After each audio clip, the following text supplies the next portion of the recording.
Assalamualaikum warahmatullahi wabarakatuh. Siswa kelas 8, bagaimana kabarnya hari ini?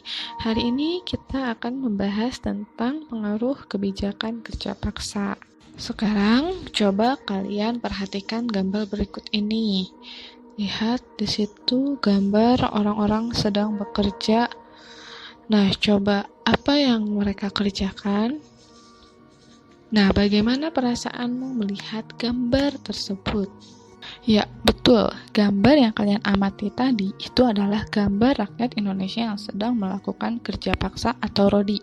Dalam melakukan kerja paksa atau rodi, rakyat Indonesia bekerja tanpa fasilitas yang memadai. Mereka juga tidak memperoleh penghasilan yang layak dan tidak diperhatikan asupan makanannya dan melakukan pekerjaan di luar batas-batas kemampuannya. Nah, sekarang siapa yang menyuruh rakyat Indonesia untuk melakukan kerja rodi? Yaitu Gubernur Jenderal Herman Willem Daendels. Daendels merupakan seorang politikus Belanda yang pernah menjabat sebagai Gubernur Jenderal Hindia Belanda yang ke-36. Daendels memerintah di Indonesia di antara kisaran tahun 1808 sampai 1811, di mana pada saat itu Belanda sedang dikuasai oleh Perancis. Tugas utama Daendels pada saat itu adalah mempertahankan Pulau Jawa agar tidak dikuasai oleh Inggris.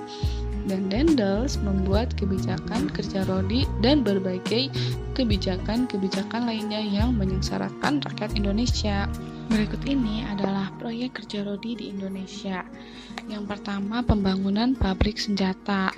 Untuk memperkuat pertahanan dan memenuhi kebutuhan perang, pemerintah kolonial Belanda membangun pabrik senjata di Semarang dan pabrik meriam di Surabaya. Kedua, pangkalan armada laut. Pangkalan armada ini dibangun untuk menghadang Inggris agar tidak memasuki Pulau Jawa.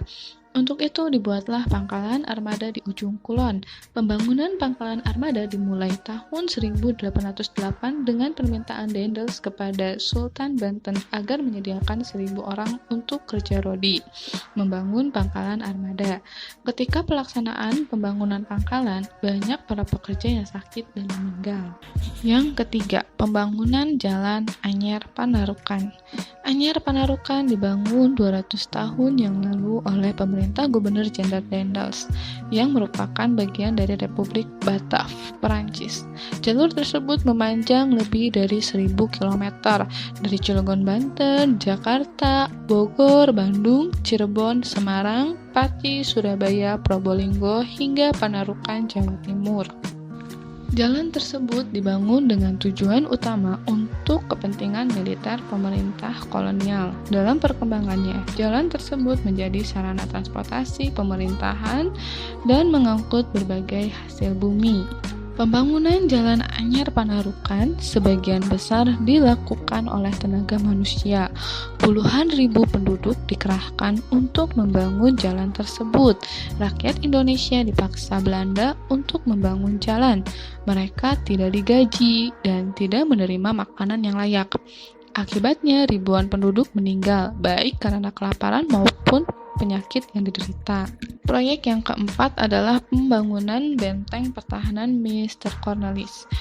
Benteng pertahanan yang dibuat oleh Belanda berada di Mr. Cornelis yang kini menjadi Jatinegara. Pembangunan berlangsung pada tahun 1743 ketika masa pemerintahan Gubernur Jenderal Baron van Imhoff sebagai tempat latihan garnison Batavia. Kemudian digunakan untuk latihan kemiliteran prajurit sipil pribumi untuk mendukung kekuasaan Belanda. Nah, materi hari ini sampai di sini dulu. Terima kasih atas perhatiannya. Mohon maaf bila ada kesalahan. Assalamualaikum warahmatullahi wabarakatuh.